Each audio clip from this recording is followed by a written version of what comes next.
سمپلینګ. د سمپلینګ څخه هدف سمپل خو موږ تاسې وپېژنئ چې سمپل څه شی دی. سمپل موږ تاسې نمونې ته وایو. اوس دغه نمونه څه رقم جوړېږي؟ نمونه خو هم داسې نه ده چې زه مثلا په صنف باندې راننوځم دستي دغه نفر دی راولاړ کړم ده سره خبرې وکړم دی به دا ستاسو د صنف نمونه سو او زه ستاسو پر صنف باندې چې کوم فتوا باسم هغه ټول د ده درویز څخه باسم. سمپلینګ خپل ځان ته یو پروسیجر لري چې هغه باید اجرا سي. اول د واره سمپلینګ دغه د سمپل د ټاکلو طریقې ته ورکېږي چې موږ تاسو نمونه جوړوو یا سمپل جوړوو. دغه سمپل څه رقم جوړوو دغه پروسیجر عبارت د سمپلینګ څخه دی. صحیح دی؟ ورپسې سمپلینګ چې دی دوه ډوله دی. یو ویت ریپلیسمنټ دی او یو هم ویتاوټ ریپلیسمنټ دی. ویت ریپلیسمنټ که چیرې فکر وکړو چې مثلا دا صنف دی په دې صنف کې مثلا دا شاګردان دي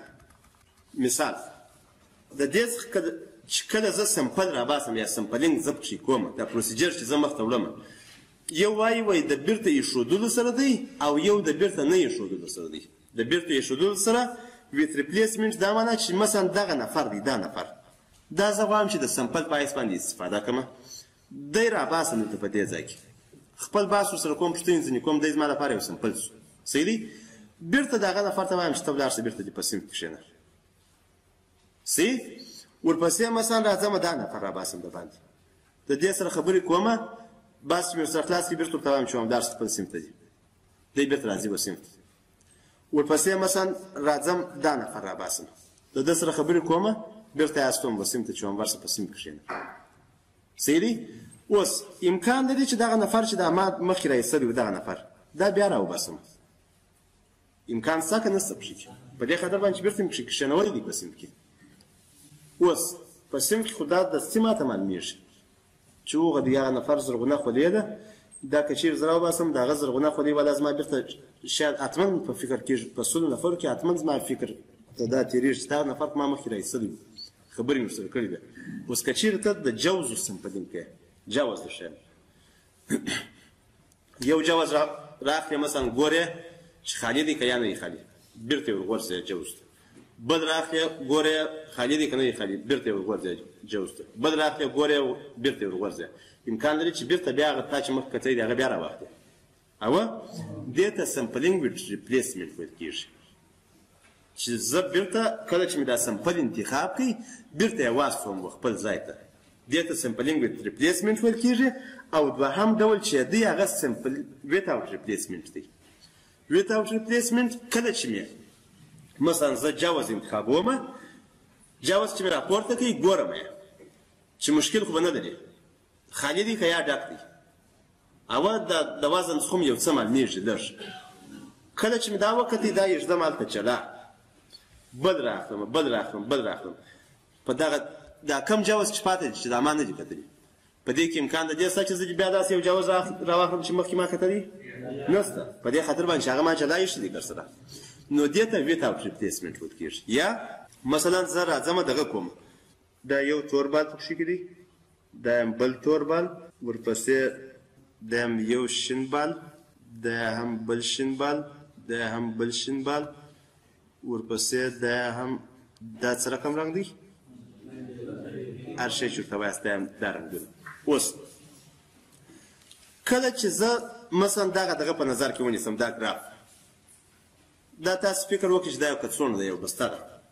اوس د دې کله چې زه دغه تور بال راوباسم د باندې اول احتمال زه د دې پیدا کوم مثال دغه تور بال دا خو په کڅوړه کې دی زه فقط لاسونه راباسم زه نه ورته ګورم زه تور بال راباسم که شین بال راباسم که سپین بال راباسم دې ته زه نه ګورم فقط لاسونه راباسم. د دې امکان چې مثلا ماته چې دغه تور بال په لاس باندې راسي دا 1 2 3 4 5 6 7 8 ټوټل 8 باله دي نو او دوی دوه رانګي دي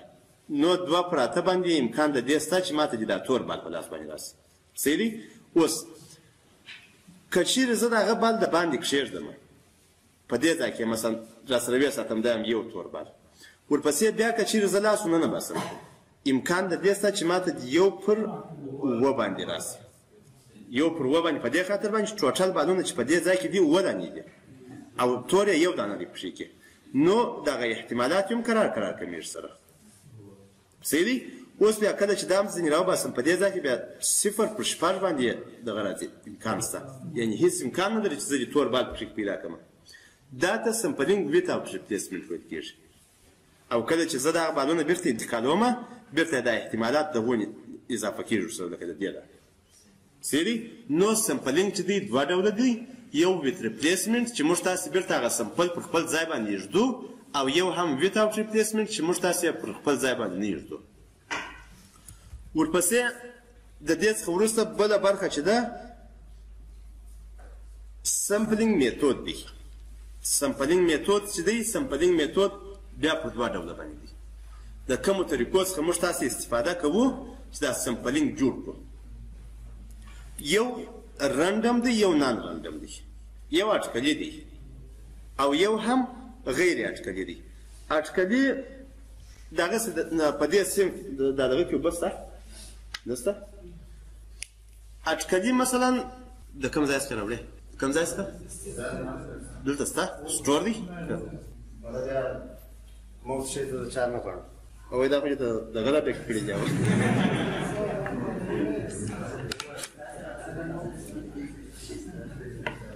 ښه نو یو رنډم دی، یو نان رنډم دی. د رنډم څخه هدف دا دی چې په اټکلي ډول باندې زه یو شی انتخابوم، او نان رنډم چې په غیر اټکلي ډول باندې انتخابوم. مثلا زه د دې صنف څخه د باندې کښېنم، د صنف څخه چې د باندې زه کښېنسم زه نماینده ته وایم چې انور صاحب نفر راوغواړه. هغه نفر چې راوغوښتي هغه نفر زما دپاره اټکلي دی، زما دپاره اټکلي دی په دې خاطر باندې چې ده راته انتخاب کړی دی دا نفر. زه د باندې ناست یم د هغه څخه پوښتنې کومه، ورپسې ورته وایم چې بل نفر راوغواړه. هغه نفر بیا زما دپاره اټکلي دی.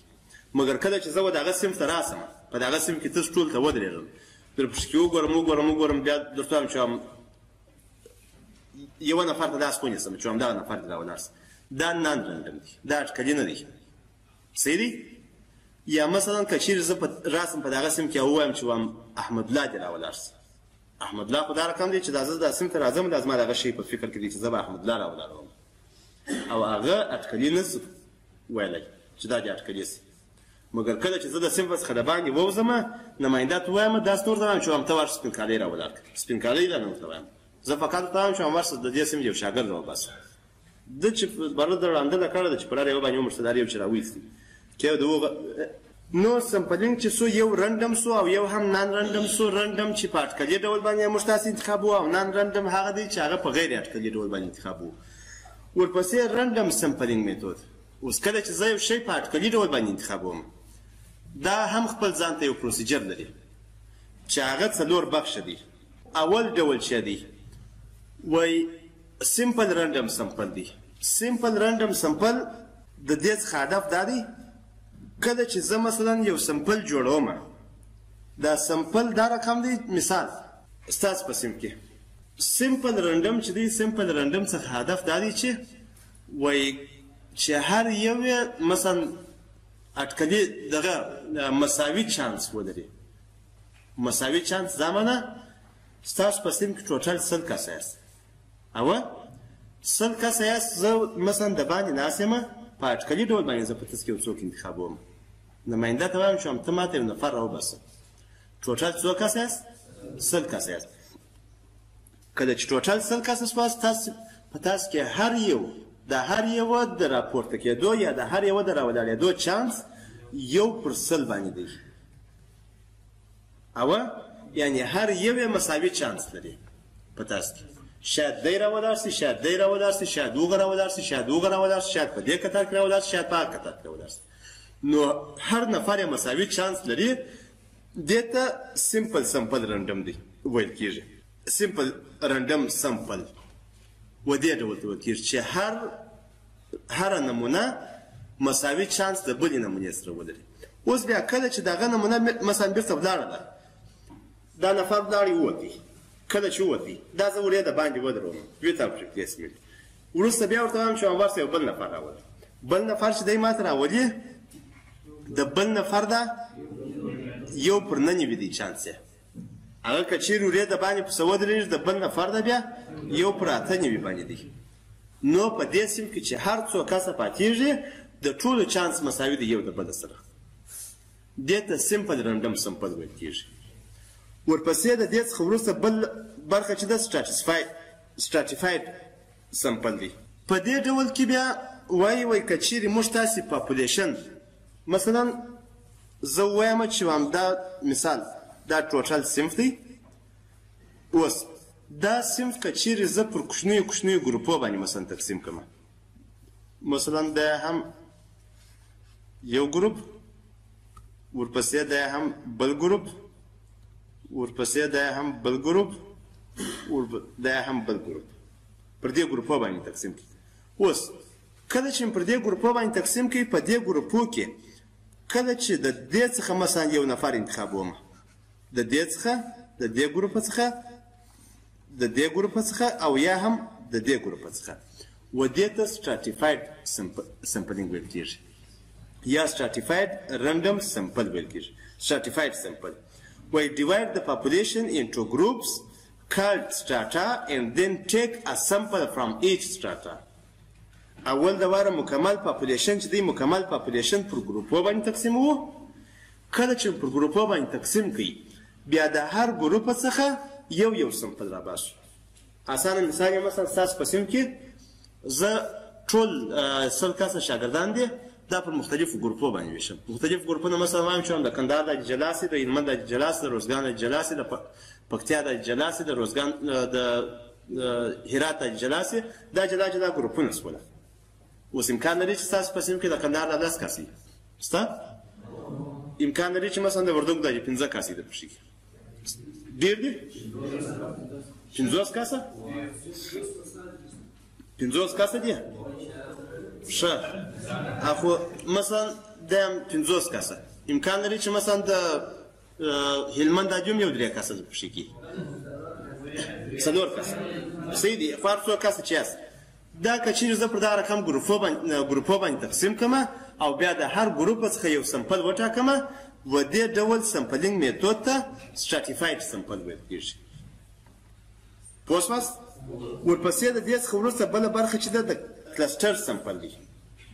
دا رقم دی چې مثلا موږ تاسې مکمل پاپولیشن ټول دا مثلا مکمل پاپولیشن دی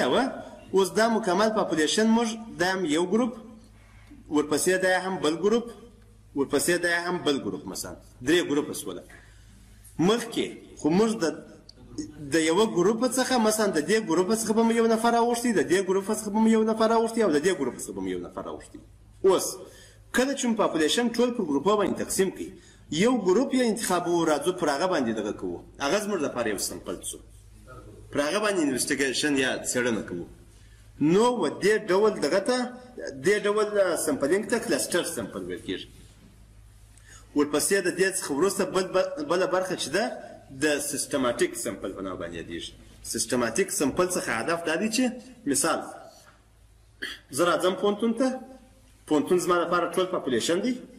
کله چې زه پوهنتون ته راځم ما وختي د ځان سره سنجولې ده چې هم هر لسم نفر څخه زه پوښتنه کوم د هر لسم نفر څخه چې ته مثلا غواړې چې پوهنتون ووایه که یا کار وکړې زه څېړنه کوم مثلا اول د واره چې هر څوک په مخ باندې راغلی د هغه څخه پوښتنه کوم د دې څخه چې مې پوښتنه وکړه ورپسې د هغه سره روان یم 10 نفره نور دغه 9 نفره نور په مخ باندې راځي بل لسم نفر چې په لاس باندې راغلی بیا د هغه څخه پوښتنه کوم دا 2 ورپسې بل لسم نفر چې په مخ راغلی بیا د هغه څخه پوښتنه کوم دا 3 بل لسم نفر چې په مخ باندې راغلی بیا پوښتنه ځینې کوم دا 4 دغسې په ترتیب سره تر اخره پورې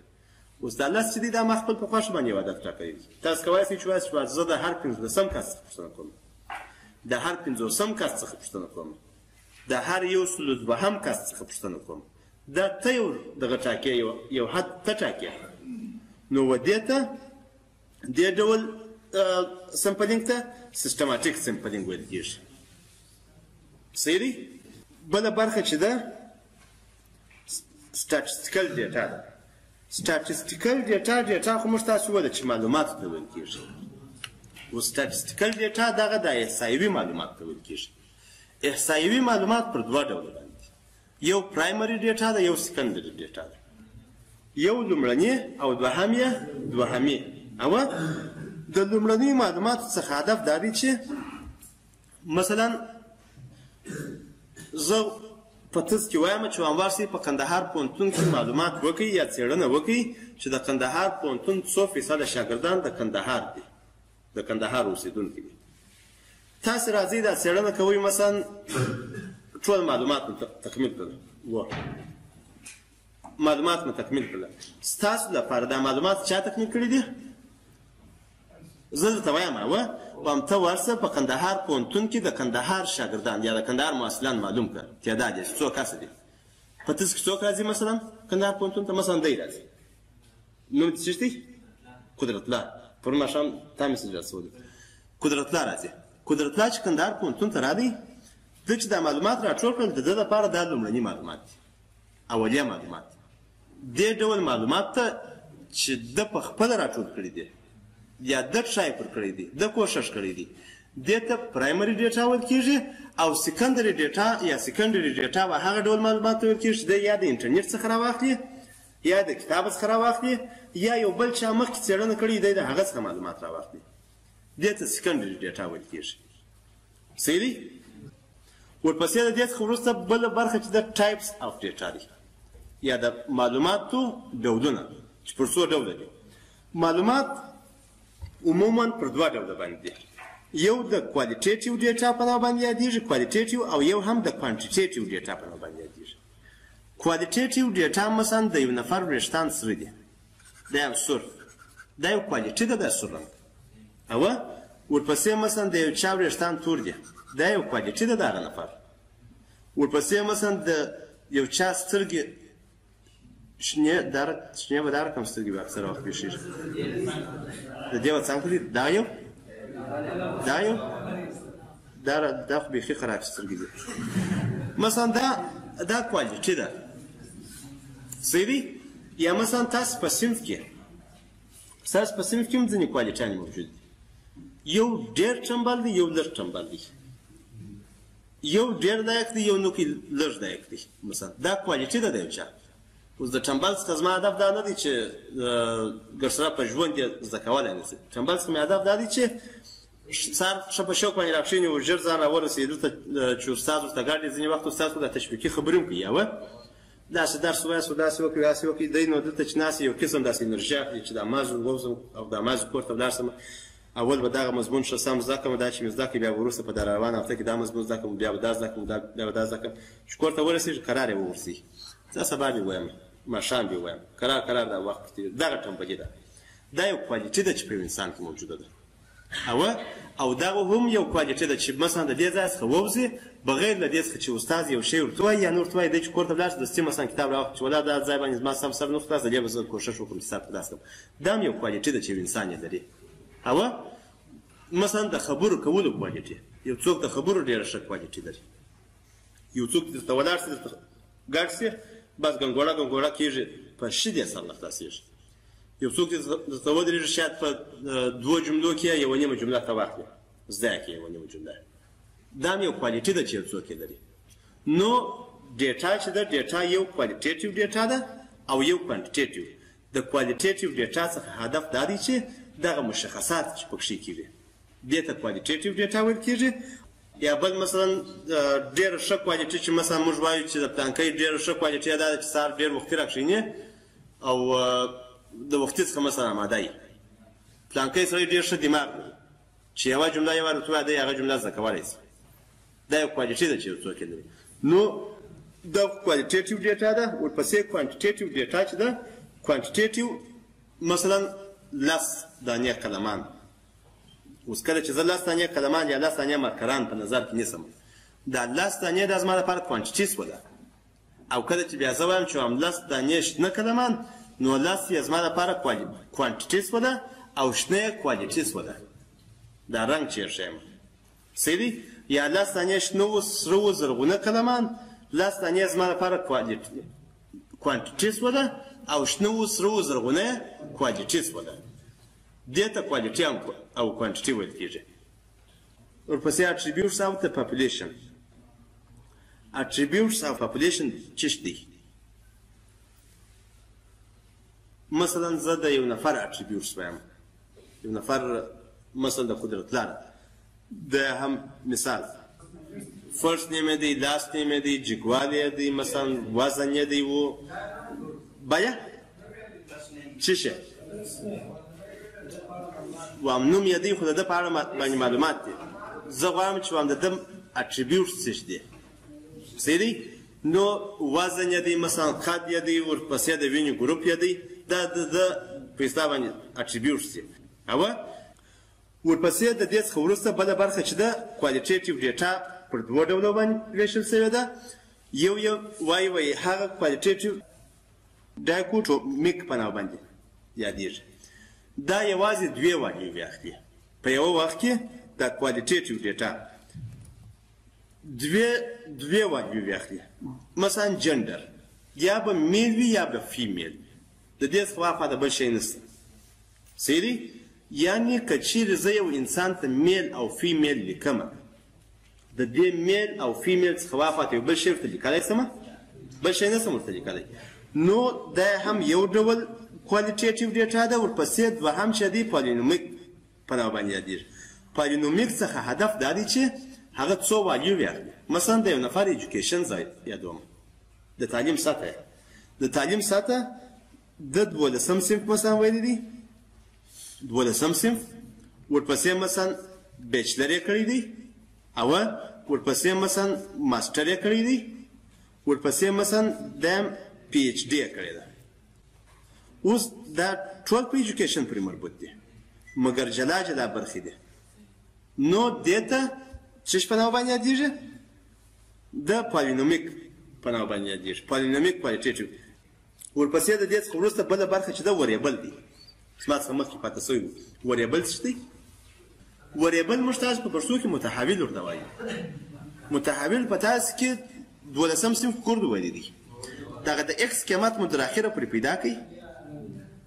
یو واري ایکس مساوي په 2 باندې سي بیا دغه ایکس مساوي مثلا په 3 باندې سي بیا دغه ایکس مساوي په 12 باندې سي دغه ایکس چې د جلا جلا قیمتونه چې اخلي دې ته وریبل ویل کېږي یا متحول او کانسټنټ چې دی کانسټنټ کم حد دی چې هیڅ تغییر و تبدیل ونه لري یا ثابت حد عبارت د کانسټنټ څخه دی دا راڅخه پاته سوی دی